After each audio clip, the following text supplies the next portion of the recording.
Welcome back to Parent Squad. When the unexpected happens, it can be scary, especially for kids. But with proper preparation, it does not have to be scary. So here today to show us some simple ways to create a family-friendly plan is survival expert and author of Emergency Communication 101, Creek Stewart, a book you could get now. So thanks so much for being with us. Absolutely, pleasure. We appreciate it. I think that this is something that parents certainly hope that they'll never be in, and some parents maybe just don't even address it probably like they should, because again, you're hoping that it never happens. But let's talk about communication.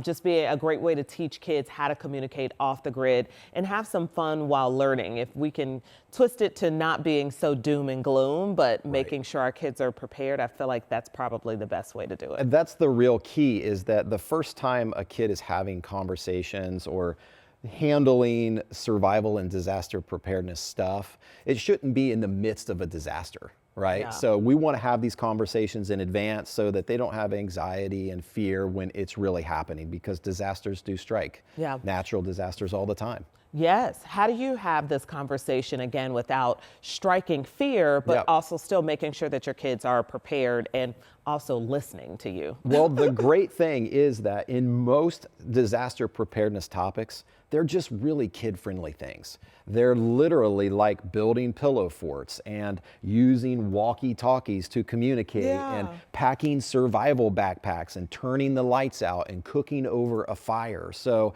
one thing's for sure is if you do some of this stuff with your kids, they're probably going to be like, can I turn off the screen and do more survival stuff, Mom and Dad? And so it's really kid-friendly activities. Especially if the children are having fun with you. And they're spending quality time with you, and they see if you're into it, then hopefully they lean even more into it as well. That's what I've found with parenting. Okay, so we have Family Radio Adventure, Find Me in the Park. So what are you saying that parents need to be doing with their kids? So when it comes to disaster communications, we're looking at some version of a walkie-talkie. So these are just really simple FRS radios, but you could get complicated. In the book, we cover everything up to ham radio and everything in between. But imagine going to like a Hamilton Town Center or a Clay Terrace, an outdoor mall, splitting the family up and playing like a survival game of Marco Polo that you played in the pool, right? So one family says Marco, the other family gives some clues as to where they're at in the outdoor mall or the outdoor area. So the goal is to locate each other. It's more like a competition. So you're giving away clues as to where you're at. So every time one team says Marco, the other team gives a clue.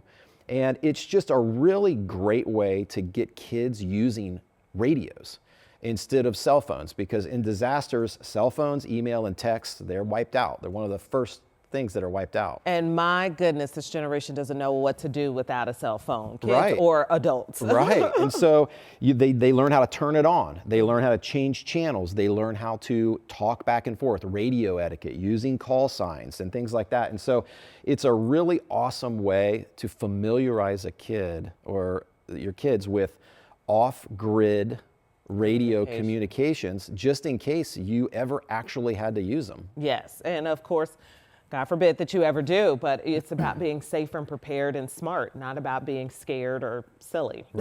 I imagine a lot of kids probably even haven't seen a walkie-talkie these days. I know, and they love them, right? You know, I mean, I know when I was a kid, I loved playing with walkie-talkies. And my kids, I've got a 10-year-old and a 7-year-old, and this is literally they ask to go play this all the time. Oh my goodness. Because it's interactive, you know, this is like a real life video game, right? You know, where you're just playing a scavenger hunt with your family in an outdoor area. It really is fun.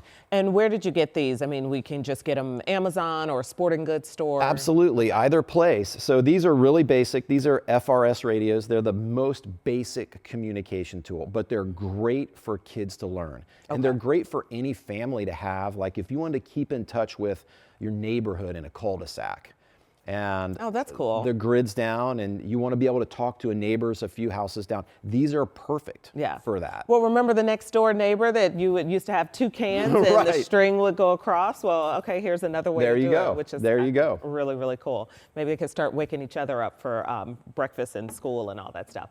Okay, so next up is creating a 72-hour survival kit for the kids. So you have an example of what could go in that kit. Yeah, so, and this could really be across the gamut. So there's no black and white answers to what needs to be in. We call this a bug out bag, right? Okay. So this is in the event that you would have to evacuate your home.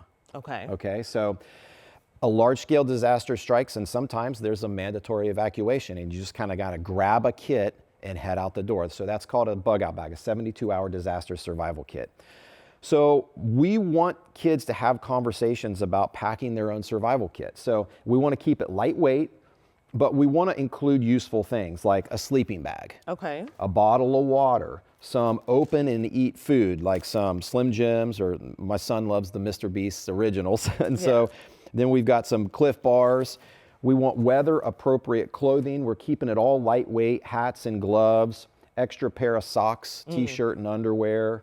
We've got a little water filter here that they could sip out of a puddle or a stream. Wow. This is a filter that you could literally drink like a straw. It's called the Life hold on, Straw. I'll hold it up so maybe they could get a picture of it. Yeah, it's really cool. So you can drink out of any open water source in North America just by sucking through that filter. Wow. And then are these things like really expensive? These are $19. Okay. So they're shipped overseas to developing nations to help purify water, so they're really affordable. Okay. And it'll last hundreds of gallons. And and you see how lightweight it is. Yeah, it is. It is. So- All of this stuff looks really lightweight. Because I was just looking at the sleeping bag that you have here. Yeah, just a small sleeping bag that compacts really tight. Yeah.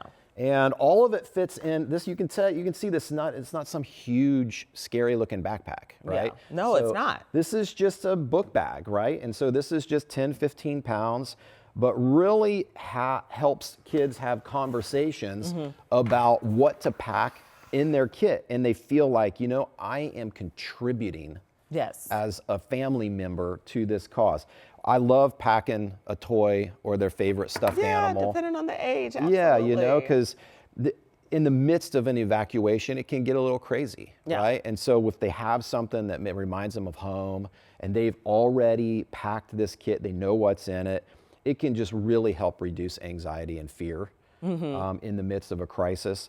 And when you're walking through the neighborhood, throw on your 72-hour kits so that they have experience walking with them. You know what I mean? Just take a hike. We're doing good, Creek, here, just to make sure that we are walking. And now you want to put the backpack on. That's actually not a bad idea. Get you a little exercise. So what are the conversations that you're having with your children? You said you have a 10-year-old and a 7-year-old.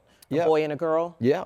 Okay, so what are you saying to them to hopefully, you might be a little more real and raw with your kids given the fact that this is what you do, but what are you saying to them? Because you don't want to scare them, when you're talking about disaster or the worst of the worst.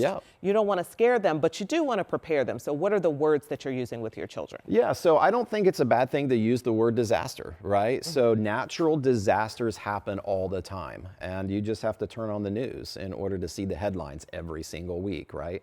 So it's not doom and gloom. We live in a world where natural disasters strike, and made disasters. And they need to know, the kids need to know that the family takes readiness seriously, right? And here's how we do that. We do that through making sure we have some food on hand, making sure we have a way to get clean water, making sure if the power goes out, we can stay warm, making sure that if the cell phones don't work, we can have a conversation with one another. Yeah. What I really like about it is you're also pushing your kids to think. Because right now everything comes so easy to our society, which is great. Electricity and technology, that's awesome. When you don't have that, then what do you do? And so trying to get this generation and ourselves to think and use our brains and solve problems, think critically. Absolutely, because it's all great until it's not there. Until it's not. And that is the reality for millions and millions of families across the globe. We see it every year when our power goes out, Yeah. or if we do have a storm, our weather team is forecasting a storm here or something like that. We see it all the time. But we saw probably bits and pieces of it during the pandemic when a lot of things were unavailable. Yeah, for sure. And that's what this is all about, is doing those things before, in times of normal, before you have to do them for real, right? So that when a kid does them, they're like, oh, we've already done this. It's not that big of a deal. I do want to keep it real. Is there like a top 2 or 3 things here that you feel like parents should gravitate towards? Because I don't know if I would be the one to go out and actually get the sleeping bag like this. Yeah. But maybe there's like 2 or 3 things, like maybe a flashlight. Are there 2 or 3 things that you would recommend that might be on a pared down version? Yeah, definitely. He probably is like, this is pared down. What are you talking about? It is. So this is, minimum. we're going to keep it really simple. So a sleeping bag would definitely want to be in there, right? So at least a blanket or something. At least a blanket, but right? It makes sense to have a sleeping bag. If we were evacuating in cold temps, you know, you want to have a sleeping bag. And this is a lightweight item that they can carry. Yeah, right? That's true. And so a change of clothing, weather appropriate clothing, really simple. Some snacks, really simple, right? These are just basic human survival needs right here. And a water bottle. He's like, this is pared down. What are you talking about? I just want to break it down for families because it's levels to this. Totally. But anything can help, you know? Totally. Anything can help. Okay, so what is the goal of, you kind of talked about the goal of Creed and a Kit for Kid. We'll actually go to the next question. You have a lights out challenge for the family. Yeah, so I love taking a 24-hour period and just shutting off the power, okay? So you learn a lot about your readiness when you don't have any power, yes, right? You do. So all of a sudden you're having to answer questions about, okay, so how do we cook, right? So if we don't have any power, how do we make our meals? How do we light? How do we have the light? How do we get our heat, right? How do we entertain ourselves? What do we do? So there are so many opportunities, and I gotta tell you, especially families who have kids who just love screens. Yes. When you shut the power off to those screens, they may freak out for just a little bit. But once you start building the pillow fort in the living room, because that's where you're gonna sleep because the heat's not working, and once you go outside to the backyard and you start taking a freeze-dried camping meal and a camp stove and fixing dinner, and everybody's wearing headlamps and snuggling up in blankets, and you know, mom's reading a book, you know, a ghost story or something, I got to tell you, it's like real life Minecraft, right? In a very real way. And there is no better way to spend time together as a family than doing stuff like this. Yeah, right? I agree. And I underscore what he's saying in terms of you getting into it as a parent, not just, you know, you cut everything off and then you're walking away. Yeah, because I mean, with the power off, you're all of a sudden,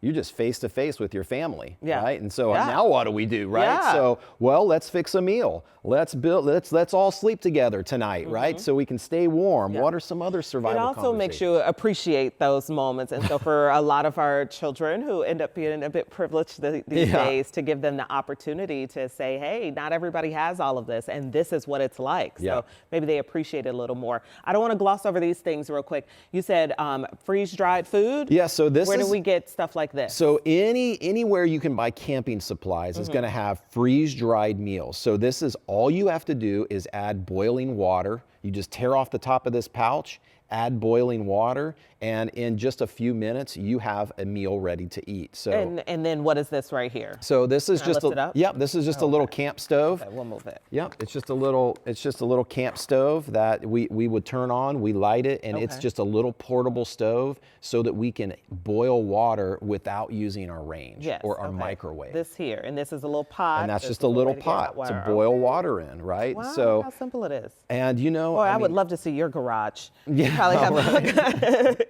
you probably have all kinds of things. Okay. But kids, I mean, for a kid to boil water and fix a meal like that, it's just so fun. You know, it's just like life's great adventure. I love it. All the stories that they've read and the video games they're playing, this is stuff that's unfolding now in real life right before their eyes. And this is also why camp is so important. Boy Scouts and Girl Scouts. My husband was a Boy Scout. Me too. You need that. Otherwise, when do kids learn how to tie a rope and start a fire, things like that. I know. It goes really far. And these are all hands-on things. Yeah, right? I love it. You know, pack in this kit, you know, every boy and girl is going to love putting their own little survival items in there. You know, they're going to they're going to have this thing full of Legos before long, but you know, it's just so fun. Well, you know, we talk about having a plan if there's like a tornado that comes to our area, or if there's a fire. You know, you have these discussions with your family. Here's another way to take it up a notch, or another way to not only have fun,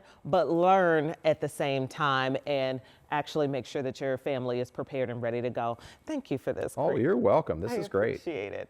If you would like to learn more about Creek and his new book, Emergency Communication 101, just so you know, he has 45 other books out, but this is the latest right here that he wants you to check out, Emergency Communication 101. It's out now. We've got more info at WTHR.com/Parent Squad. Still ahead, we are helping you survive wrapping season. The City Moms will join us and help us with some ideas to make sure that your gifts sparkle under the tree this year.